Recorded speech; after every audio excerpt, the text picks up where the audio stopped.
Hello and welcome. Thanks for stopping by the Whimsy Stamps channel. I'm Lisa. Today's video is a closer look at the new Sympathy Silhouette Sets. It is the first Whimsy set to offer stamps, dies, and hot foiling plates.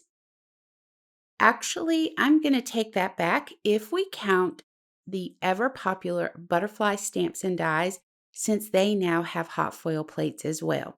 It makes me so happy to see these options because I love hot foil stamping.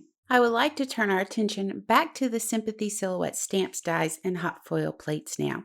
So I mentioned in the reveal video that I've wanted to add a set like this to my stamp stash for a while. Whimsy did an amazing job with this set, keeping it simple with the silhouette images while still giving us so many options with the stamps, dies, and plates. The great thing about this set is that it can also be used for so many other occasions besides sympathy.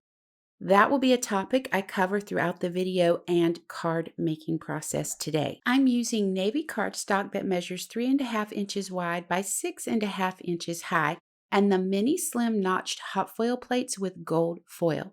Before I reveal the foiling on the cardstock, I want to mention that I intentionally overfoiled this piece of cardstock because I wanted to demonstrate how you can easily clean up colored cardstock if something similar happens to you. For those of you who are new to hot foil stamping, I have a video linked at the end of this video that will get you started, and I share some tips to help you achieve the best results possible. Now, with all that said, let's take a look at this heavily overfoiled navy cardstock and talk about how to make it usable. I use a Tombow Mono Sand Eraser to remove excess foil. I think every crafter should have at least one of these erasers in their craft room. They're perfect for removing pencil, pen, ink smudges, and excess foil from projects. Now, to be honest, I wasn't aiming for this much overfoiling, but I'm glad it turned out this way so that you may see how easy it is to clean up. Now, depending on how heavy the foiling is, it may take a few minutes to remove all the excess. Some crafters I know will chunk this and start over, and I do understand. I have moments like that as well, but I always think it's a good idea to show how easy it is to save something that we've created. Now, when working around the foil design, just remember to keep a light hand and work your way all the way around, removing the foil. And then if you need to go back around and take any more off, then do a second round of that. So I've grabbed a paper towel and I'm just wiping away all the dusting, the tiny little pieces from the erasing and cleaning up my work area. And I want to show you next what to do to save that colored cardstock.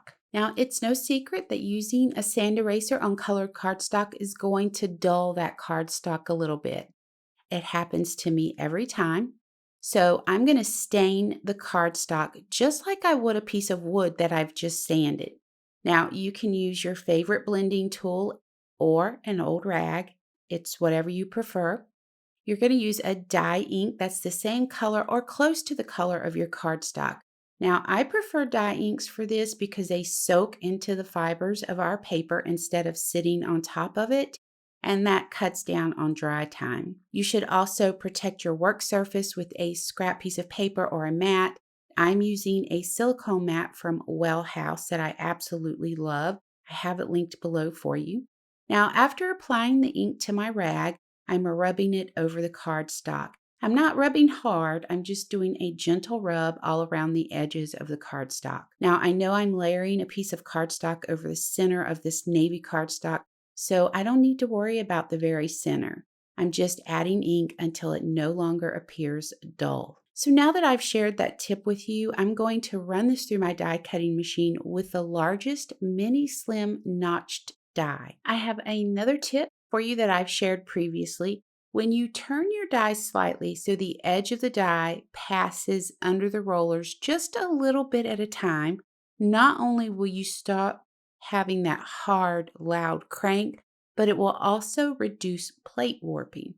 Yes, the cutting mats help with reducing that warping, but before we all started using these mats, I used the same method with my regular cutting plates and had great results. It makes a huge difference. While I'm here cutting cardstock, I'll cut my next layer using Neenah Avalanche White cardstock. and the mini slim notch dies, one size smaller than the one I used on the navy cardstock. I'm going to stamp the white die cut cardstock now. And to hold my paper in place while stamping, I've cut down an old silhouette mat to fit inside my MISTI. This works like a charm, and you don't have to buy extra items if you don't want to. And it's a great way to repurpose some of your old craft supplies. Now, to create this background, I'm going to use the new vintage script stamp it just released today. I'm using Memento Nautical Blue ink to stamp the image. And the one thing I really like about it is you can see there's a story being told here, but because it's vintage, you can't quite make out what the story is, making it perfect for everyone. To me, in my opinion, this is truly a one-size-fits-all design, and it's perfect for any occasion. The idea behind this video was to give you ideas of how you can use the Sympathy Silhouette set. And I think this card has a masculine vibe to it that could easily be used for sympathy, birthdays, anniversaries, or any other occasion. You'll probably see me use the tree image a lot since I'm partial to it for some reason. I'm stamping the image twice onto the cardstock panel using VersaFine Clair Twilight ink to stamp the image in the center of the panel, and Memento Nautical Blue ink to stamp the image to the right of that. To the left of the panel, I'm going to apply the hot foil plate along with gold foil. So to save some time, I'm doing this mostly off screen. I do want to give you a close-up view of how beautiful this tree is. I want to show you how elegant it is. I think it's so gorgeous. Now, also, I foiled this gorgeous sympathy sentiment from the set, so you can have a quick look at that as well. And you can see how it turned out beautiful. I just love foiling. It just makes me happy. I ran the sentiment through the die cutting machine with the coordinating outline die. I layered the panels onto a mini slim card base out of the navy blue cardstock, foam adhesive strips to the back of the die cut word, and go ahead and adhere that to our card. And that's going to wrap that card up. The second card in this video is a simple hello card. On a 3.5-inch high by 6-inch wide card panel, I'm stamping the vintage script background with VersaFine Clair Morning Mist ink. Once I have that stamped, I'm going to go ahead and set my MISTI up to stamp the trees again. And I place the stamp in the center of the panel, and I'm going to stamp with VersaFine Clair Warm Breeze ink. I'm going to clean the stamp off, move it to the left of the stamped image, and we're going to stamp it with VersaFine Clair Bluebell ink. And then one more time, moving the stamp to the right of that first image that we stamped, and we're going to stamp it with VersaFine Clair Verdant ink. I allow a few minutes of dry time with this ink while I clean up and I grab the new Hello Word and Shadow die.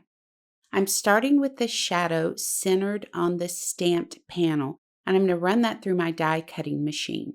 Once I run that through the die cutting machine, I'm actually going to take my paper trimmer and trim down the stamped panel and a piece of navy cardstock to layer on top of a white mini slimline card base. After die cutting the individual letters out of gray cardstock, I really did not like the look, so I settled on white cardstock and I stamped the tree with the blue, turquoise, and green inks over each letter. Then I glued them over the gray letters I had already popped up off the front of the card with foam adhesive.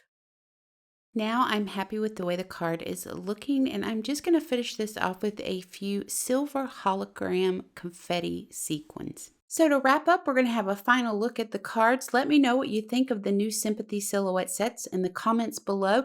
And if you found the video valuable, hit that subscribe button and give it a thumbs up. Now here's a bonus card that I did, quick foiling with the hot foil plates, and then some simple ink blending with some Distress Oxide inks.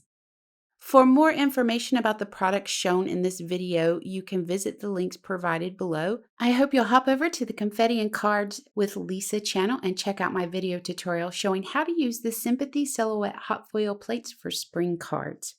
Please know how much we appreciate you joining us here on the Whimsy Stamps channel, and we appreciate the time that you spend with us. Until next time, please take care.